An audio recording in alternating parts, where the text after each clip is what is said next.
awalnya kita berani, terus kita lengkapi dengan keilmuan. Karena kita lihat potensinya cukup besar. Ya potensinya cukup besar, akhirnya kita gali gitu. Kita gali, iya kita jadi anak magang, ya kita tidur di samping kandang. Ini yang mau saya ajak juga sama anak muda, bahwa kalau ada goalsnya, kalau udah ketemu goalsnya, jalanin aja. Sekarang anak muda bisa jadi petani ternak dan bisa menghasilkan uang yang besar.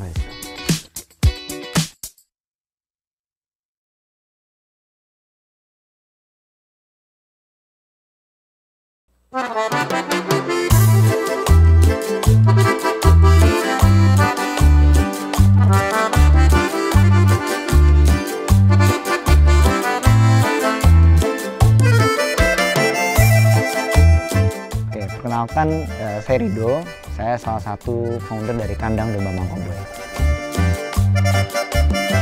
Hari ini usia saya 21, jalan 22. Sekarang masih kuliah semester 6 di Universitas 11 Maret, Surakarta, di Solo. Jurusannya, fakultasnya, saya bilang tersesat lah saya di domba ini. Saya dulu passion di desain dan komunikasi visual, art and design fakulti.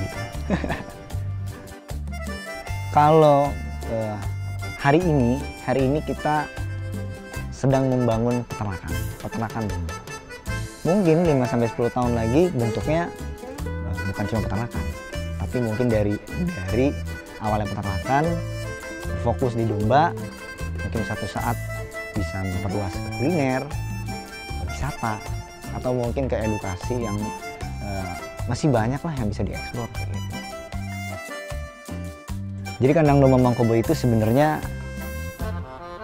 kita pengen anak muda itu menunjukkan sebenarnya peternakan, terutama domba, itu bisa jadi prospek loh ke depannya, kayak gitu. Dengan kita menunjukkan bahwa kita bisa keren dengan beternak, kita bisa menghasilkan value, nilai tukar gitu, kita bisa mengekspor dan happy sih terhadap pekerjaannya. Gitu.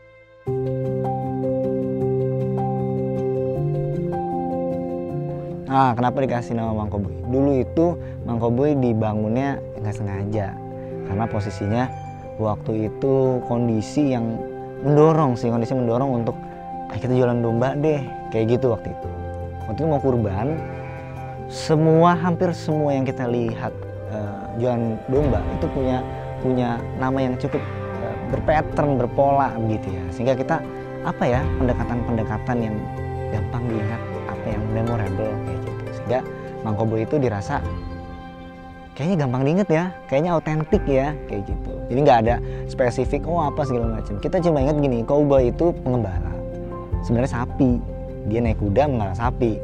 Cuma ini kita spesialisasi lah bahasanya gitu, kita spesifikan, kita melihara domba kayak gitu. Mulai itu 2021 saat itu baru resmi lulus UNS lewat jalur tulis, kayak gitu. Satu hari setelah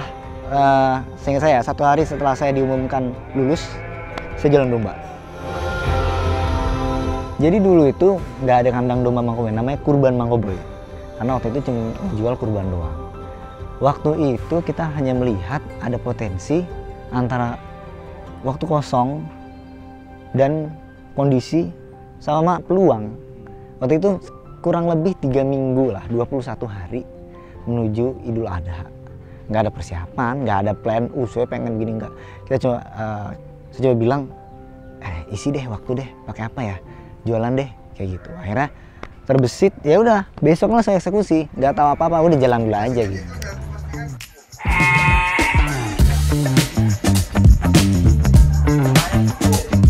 Pemasarannya waktu itu awal-awal orang yang dikenal dulu.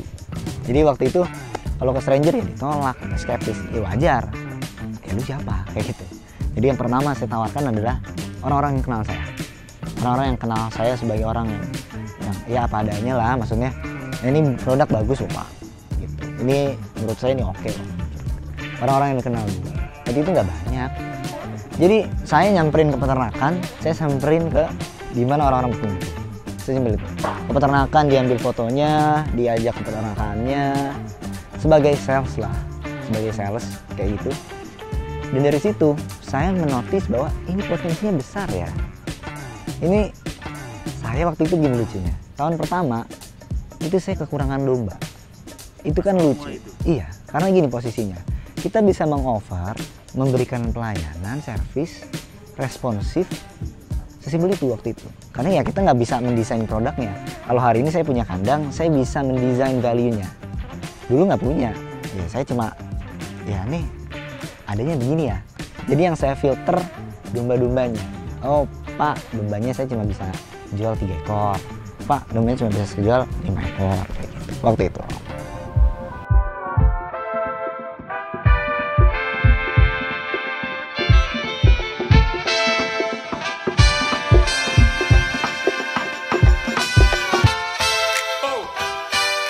Halangannya itu pertama, kalau saya boleh terus terang itu justru dari diri sendiri halangannya. Karena waktu kita belum ini ya, belum pede, itu kita kadang ada rasa malu untuk menjual domba. Terus terang begitu. Karena teman-teman kalau seandainya mau jualan baju, jualan desain, jualan coffee shop, ini domba nih mainan orang tua. Waktu itu. Cuman setelah kita mendobrak karena dipaksa dengan keadaan, ya mau gimana gitu. Sekarang kenapa semangat? Karena dulu begitu. Karena dulu image-nya tuh nggak bagus. Padahal ternyata image-nya, saya happy sekali loh di domba. Happy betul loh. Jadi awal-awal pertama dari diri sendiri. Kemudian dulu itu kita siapa? Gini deh, Mas punya barang domba. Ada anak 19 tahun, kecil, 18 tahun dia datang, Pak saya mau jualin dombanya Pak, boleh dikeluarin nggak Pak, saya fotonya. Saya jadi orangnya juga, saya mikir 1-2 kali, ini bener nggak sih? Ini orang bener nggak sih? Kayak gitu. Karena biasa yang datang, ya bapak-bapak, ya mungkin orang yang tua, yang senior.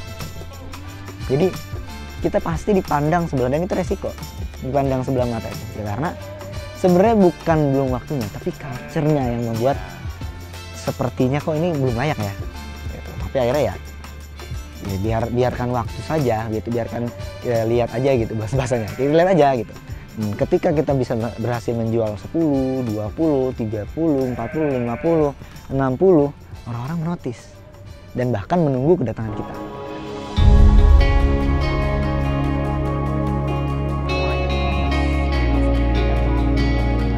Awalnya saya sendiri. Waktu itu HP saya itu kameranya jelek. Saya pinjam HP adik saya yang lebih proper. Akhirnya adik saya terganggu. Dari situ adik saya baru mau. Dari situ baru berjalan berdua. Alhamdulillah sampai saat ini. Dibilang banyak berselisih banyak. Dibilang banyak berdebat banyak. Tapi juga dari situ kita punya esensial answer ya. Jawaban-jawaban esensial yang kuat. Karena dari perspektif yang berbeda. Dan alhamdulillah sampai saat ini saya sama adik saya bareng-bareng lah membangun. Dulu itu nggak kepikiran secara konsepted lah. Oh, usaha ini harus punya gitu, ini untuk jangka panjang nggak. Dulu cuma sesimpel saya butuh uang, kondisinya mengharuskan saya punya tambahan. Sesimpel itu. Jadi kita mulai waktu itu cuma berani, tapi sampai dieksekusi menjadi peternakan atau menjadi roadmap yang cukup panjang, itu ketika melihat potensi yang besar. Sehingga awalnya kita berani, terus kita lengkapi dengan keilmuan. Karena kita lihat potensinya cukup besar. Akhirnya kita gali, gitu. Kita gali, iya kita jadi anak magang, ya kita tidur di samping kandang, kita ngarit, gitu segala macam. Jadi gini, ini yang mau saya ajak juga sama anak muda, bahwa kalau ada goalsnya, kalau udah ketemu goalsnya, jalanin aja. Gitu,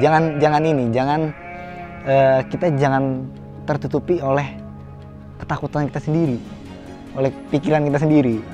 Toh orang juga mau ngapain sih kalau seandainya kita misalnya dianggap nggak oke, nggak keren gitu. Kenapa domba? Pertanyaannya begini, domba itu sebenarnya ada nilai fungsional dan emosional. Fungsionalnya begini, fungsionalnya demand dan supply ini tidak seimbang sebenarnya, belum seimbang. Kalaupun sudah ada, masih cukup jauh saya lihat. Di domba ini sesimpel responsif, profesional, gitu. menghadirkan produk yang fit to market fit itu ternyata memang masih challenge gitu buat kita. Sehingga ada satu sisi yang menurut saya ini bisa jadi peluang dan sebenarnya challenge juga. Jadi tantangan dan peluang itu satu dari fungsinya. Emosionalnya gini, saya orang Islam. Salah satu yang disunahkan itu pelihara domba. Kalau saya diajarkan, nabi-nabi terdahulu itu dilatih lewat domba. Dan saya kerasa, domba itu konsisten. Domba itu nggak boleh mut-mutan. Karena domba memakan ya makan. Kayak gitu. Di domba ini kita belajar untuk, ada yang keren. Ini dibilang klise. Bertawakal, Mas. Jadi secanggih-canggihnya pakan, itu ditentukan sama rumennya domba. Sama perutnya domba. Sama sistem metabolisme dan pencernaan. Dan itu nggak bisa kita atur. Bisanya kita stimulus, bisanya kita rangsang, trigger, kayak gitu. Tapi jadi kita memberikan yang terbaik dan kita bertawakal. Nah, itu sisi emosional. Jadi dibilang so emosional, so ini nggak apa-apa. Tapi itu memang kerasa buat saya, kayak gitu.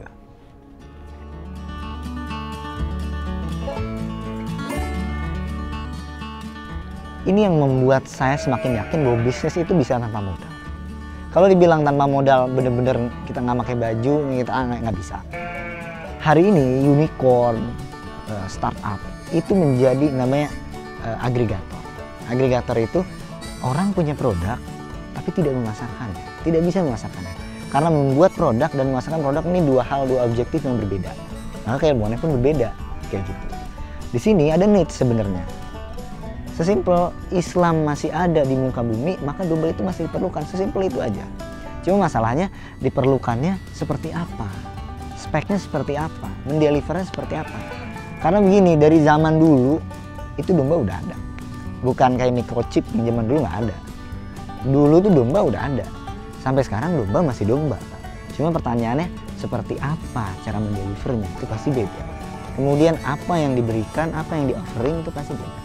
Sesuai dengan apa ya, kebutuhan zamannya. Kayak gitu.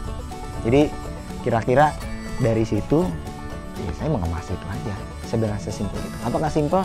Terlihat simpel. Tapi ketika dieksekusi, ternyata banyak ya obstacle-nya. Obstacle itu yang justru menseleksi. Oh ini lu lanjut ya. Oh ini lu bisa gede ya. Lu di sini deh karena obstacle ini belum terlewati.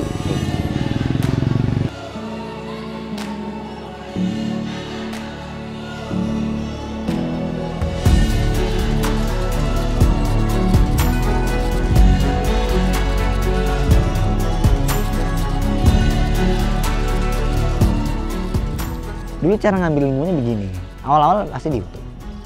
Cuma YouTube tuh buat saya hari ini banyak yang masih bisa dieksplor, tapi keywordnya nggak umum. Bukan cara menggemukkan domba dengan cepat, gitu nggak bisa gitu. Tapi mungkin contohnya misalnya, what is a water hold capacity in meat carcass quality? Nah contohnya kayak gitu. Jadi memang masih terus sangat bermanfaat, tapi keywordnya sudah biasanya di internasional dan spesifik apa yang ingin diingat. Misalnya contoh, bagaimana mikroba namanya apa misalnya mempengaruhi ketahanan dan keawetan silase. Sehingga nanti yang nonton paling cuma 1.900 gitu. Jadi di situ awalnya. Kemudian selanjutnya ada nanti fase dimana kita kayaknya nggak bisa gitu aja nih. Harus main. Jadi kalau misalnya teman-teman mau beternak ya harus silaturahim satu-satu datangnya. Dan biasanya satu-satu punya spesialisasinya kayak gitu. Spesialisasi sanitasi, spesialisasi karkas, spesialisasi pakan, spesialisasi breeding, spesialisasi kambing susu. Satu-satu didatengin.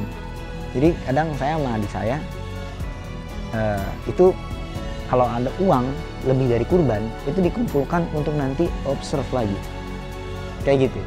Contoh misalnya kita perlu ke Yogyakarta, kita perlu ke Jawa Barat, Jawa Tengah, Jawa Timur, dari situ uang. Jadi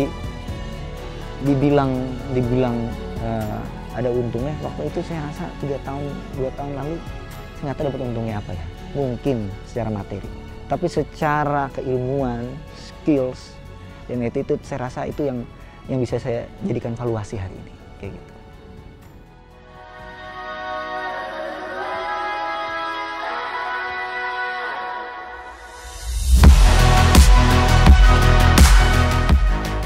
fattening, menggemukkan.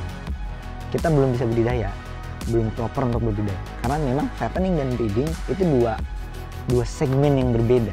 Fattening putaran cepat, 2 bulan sekali, 3 bulan sekali, 4 bulan sekali, sehingga bermainnya dengan efisiensi dan kecepatan waktu. Breeding juga efisiensi dan kecepatan waktu. Cuma panennya, let's say minimal kalau seandainya hamil 5 bulan, kawin sebulan, dan lepas sapi itu 3 bulan, berarti 8-9 bulan baru panen. Sehingga model bisnisnya berbeda. Di Mangkoboy itu perawatannya intensif, saya harus bilang intensif. Pakan 4 kali sehari, obat-obatan, preventif, kuratif, promotif, kemudian vaksin dari dinas, kemudian kebersihan, ketat kita, cukup ketat untuk fattening. Karena tadi saya bilang fattening itu arahnya memang ke arah efisiensi waktu. Kalau waktu kelewat sehari buat saya rugi, karena per hari itu namanya ada average daily gain, kenaikan bobot badan per hari. Kalau kita melihara 200, naik bobot 150 gram, berarti kan let's say berapa puluh kilo yang bisa kita gain, yang bisa kita ambil, yang bisa kita tambah. Bagi nanti untungnya soalnya dikalikan dengan timbangannya. Kayak gitu.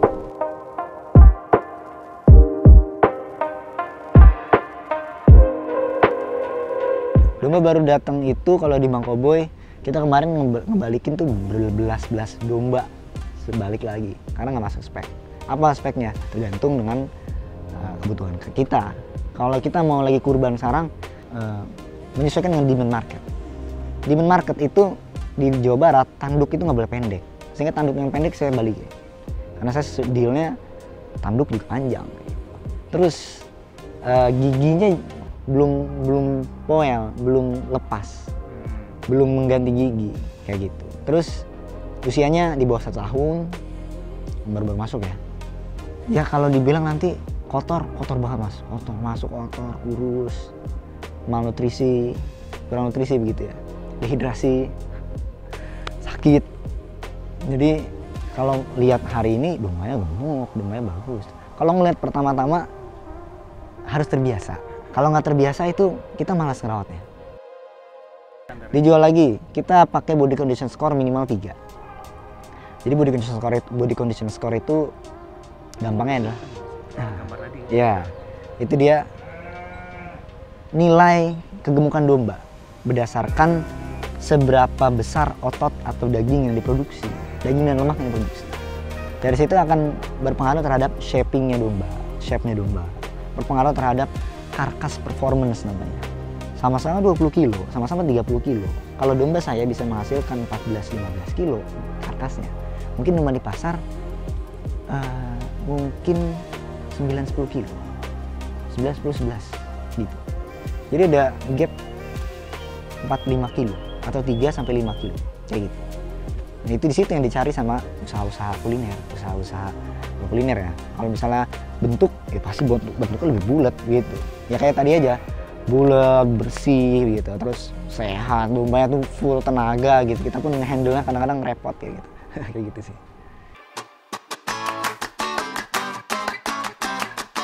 Tapi kalau seandainya secara umum, domba kita itu kita benar-benar tahu per individu tuh dia pertumbuhannya kayak apa, kayak gitu. Sakitnya apa, obat yang pernah masuk apa, kayak gitu. Sehingga kita berani mempertanggungjawabkan per 1 ekornya, sampai per 1 ekornya, bukan per populasi, per 1 ekornya. Efeknya apa? Efeknya begini. Kalau bapak atau ibu punya demand tertentu, kita ngerti secara spesifik yang mana ya, kayak gitu. Contoh, hari ini bobot 28 kilo. Proyeksinya itu ada yang 40 kilo, ada yang 38 kilo. Kenapa? Kita punya datanya. Oh, si nomor 200 ini datang 19 kilo. Oh, pas tadi ditimbang 30,3 kilo. Itu dia naik 11 kilo. Iya kan? 11 kilo dalam berapa waktu? Oke, berarti segini. Dia punya kemampuan segini.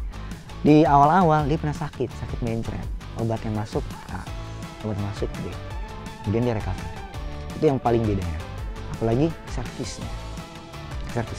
Kita bisa memberikan environment yang nyaman untuk berkonsultasi kayak gitu. Karena kalau domba mah sebenarnya sama-sama domba, tapi yang tadi dibilang karkasnya itu berbeda ya, performance karkasnya berbeda, pasti betul ya, tadi dipegang sendiri gimana dagingnya itu benar-benar menyelimuti si tulangnya itu, kemudian bersihnya domba pada putih-putih begitu, ada apa namanya kinclong gitu kayak gitu. Sedangkan mungkin di tempat-tempat lain karena ada budayanya juga ya, itu domba tuh apa namanya bulunya tebal.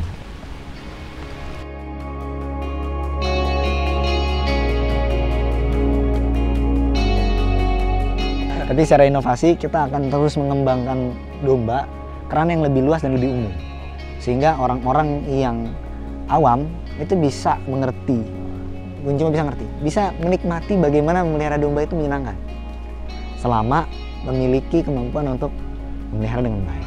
Kalau secara formal kita belum provide, tapi kalau untuk sharing, untuk ngobrol, untuk silaturahim, wah terbuka sekali. Tinggal konfirmasi aja, Jumat sampai Minggu, konfirmasi pukul 10 sampai 17. Targetnya belum ada target, kita cuma sekarang anak muda bisa jadi petani kerap dan bisa menghasilkan uang yang besar. Dibilang sukses belum, masih jauh, tapi dibilang pencapaian ya setiap tahun jadi milestone kita.